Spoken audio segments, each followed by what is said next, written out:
Assalamualaikum warahmatullahi wabarakatuh. Di sini kami akan mempresentasikan tugas besar mata kuliah Sistem Pakar, yaitu tentang aplikasi Sapo, pakar finansial, pemilihan investasi untuk mempersiapkan resesi 2023. Baik, aplikasi di sini dibuat oleh yang pertama ada Adi Gunawan Baskin dengan NPM 12040911, lalu ada Dani Artika dengan NPM 120416, lalu ada Azhari Hasibuan dengan NPM 120410, lalu yang terakhir saya sendiri yaitu Anita Fisyara dengan NPM 12040414. Baik, selanjutnya akan dilanjutkan oleh Azhari Hasibuan. Silakan Azhari. Ya, di sini kita diperlihatkan apa pentingnya investasi. Investasi adalah salah satu cara yang dapat membantu seseorang mempersiapkan diri terhadap kemungkinan terjadi resesi ekonomi. Resesi adalah periode ketidakstabilan ekonomi yang ditandai dengan penurunan aktivitas ekonomi, tingkat pengangguran yang meningkat, dan penurunan nilai pasar saham. Resesi bisa terjadi karena berbagai faktor, termasuk krisis finansial, perang, atau pandemi. Meskipun tidak ada yang dapat memprediksi dengan pasti kapan resesi akan terjadi, investasi dapat membantu seseorang mempersiapkan diri terhadap kemungkinan terjadinya resesi dengan cara mengelola risiko dan meningkatkan daya tahan finansial. Ada beberapa jenis investasi yang dapat dipertimbangkan, termasuk investasi dalam saham, obligasi, reksadana, properti, dan emas. Setiap jenis investasi memiliki risiko dan imbal hasil yang berbeda, sehingga penting bagi seseorang untuk memahami kelebihan, kekurangan, dan profil risiko masing-masing. Oleh karena itu, kami membuat sistem pakar yang dapat membantu Anda untuk menemukan jenis investasi yang cocok berdasarkan keadaan yang Anda miliki.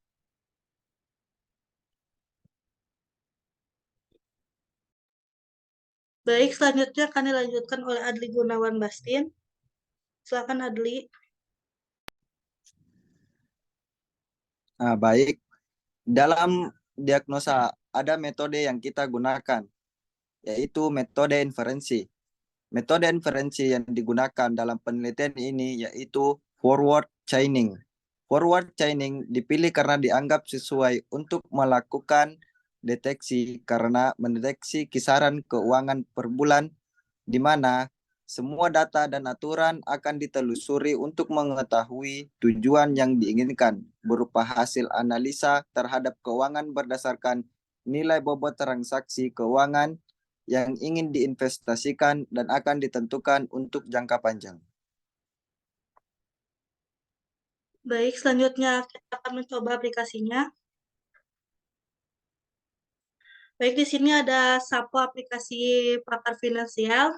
Di sini kita akan memasukkan data diri. Yang pertama nama. Sini ada boleh langsung saja karena yang sudah diinput. Lalu selanjutnya ada pekerjaan. Lalu umur. Setelah semua itu kita lanjut lagi. Di dalam tampilan aplikasi ini ada pertanyaan, berapa nominal uang sampingan Anda saat ini? Di sini ada pilihan, yang pertama ada kecil, sedang, dan besar. Di kecil sini ada kisaran 100.000 sampai 5 juta rupiah, untuk sedang 5 juta sampai 50 juta rupiah, untuk yang besar nominalnya lebih dari 50 juta rupiah. Sini kami memilih yang sedang dari 5 juta rupiah sampai 50 juta rupiah. Selanjutnya, sini ada pertanyaan lagi, berapa perbandingan pendapatan pengeluaran bulanan Anda? Yang pertama lebih banyak pendapatan, yang kedua lebih banyak pengeluaran, dan yang ketiga setara. Di sini kami memilih lebih banyak pendapatan sebagai contohnya, atau lebih banyak pendapatan saja. Nah, selanjutnya di sini ada seberapa paham Anda mengenai investasi.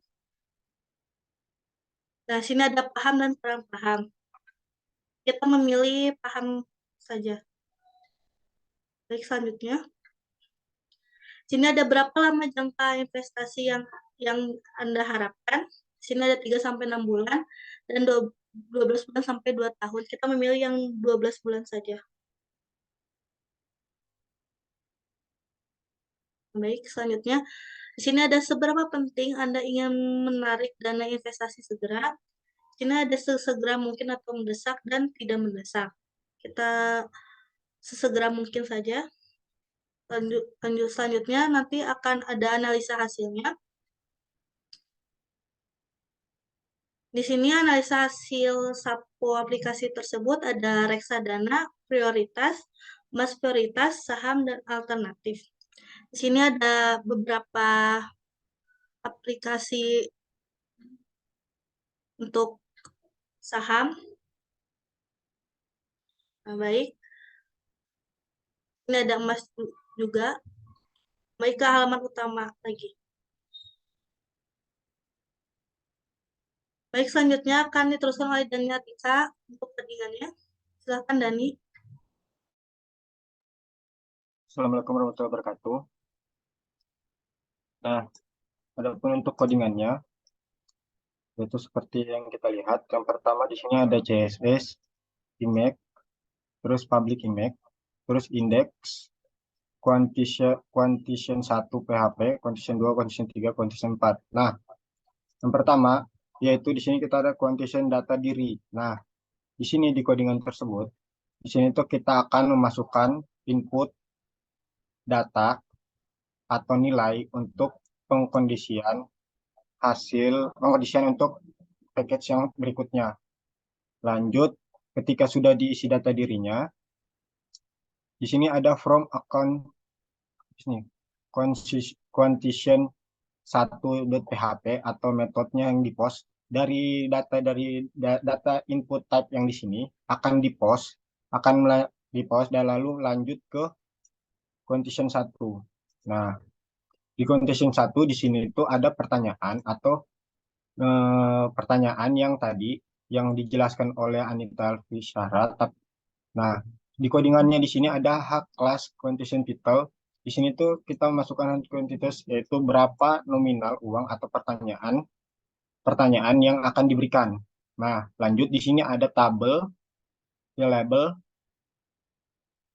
itu di sini labelnya kelas constraint 2 sedang sama kecil. Nah, di sini ketika sudah lanjut lagi di input ID titik 2 Q1 name Q1 type-nya radio ceng sama dengan ceng value A1. Nah, lanjut di sini tuh untuk menginputkan nilai dari pertanyaan yang di atas. Lanjut di codingan kedua juga hampir sama. Codingan 3 juga sama, codingan 4 juga sama. Cuma yang membedakan di codingan 4 itu kita menambahkan yaitu ini input ID. Nah, di input ID ini di sini itu adalah hasil dari pertanyaan yang di atas, yang di question 3, question 2 dan question 1. Nah, hasil pertanyaan atau jawaban di sini kita akan memanggil agar dapat dianalisis oleh sistem. Nah, lanjut di sini ketika sudah mengambil datanya atau jawaban yang kita sudah input, di sini lalu dia akan input kelas submit question atau di sini tuh kesimpulan itu di sini tuh dia akan menganalisis hasil dari pertanyaan-pertanyaan yang di atas. Lanjut di result. Nah, di sini seperti bisa kita lihat di resultnya itu di sini tuh hampir sama aja semua codingannya. Cuman yang membedakan itu di sini yang membedakannya itu nah nih membedakan tuh nah ketika sudah sama tadi yang di sini. Nah, ini kan tadi hasilnya nih inputannya dari jawaban jawaban yang di atas yang question 4 3 2 1.